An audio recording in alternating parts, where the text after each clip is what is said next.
बेटियां तो घर में मेहमान बनकर आती है, ये बहू की जिम्मेदारी होती है। उसे महारानी बना के कमरे में बिठाया हुआ है आपने। ऐसे नहीं बिठा के रखा हुआ, कुछ सोचा हुआ है मैंने। अम्मी आपने जो भी सोच रखा हो, भाभी के तो ऐश है। टाइम देखा है आपने? अभी तक कमरा बंद करके सो रही हैं वो। जरा ख्याल नहीं है कि शादी का घर है, कोई हाथ बटा दूं, काम करा दूं। आपने इतनी डील दी हुई है उन्हें, सारे कामों से हाथ झाड़ लिया उन्होंने। और मैं उसका दिमाग झाड़ के रख दूंगी। समझती क्या है ये मुझे? और तुम दोनों भी मेरा दिमाग खराब ना किया करो, इससे तो मैं निपटती हूँ। जायरा, जायरा दरवाजा खोलो। अरे भाई ये वक्त हो गया, घर में मेहमान आने वाले हैं, शादी वाला घर है, उठ के कोई काम शाम देखना है या नहीं?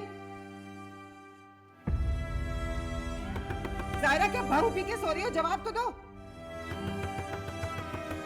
जायरा, साथ साथ।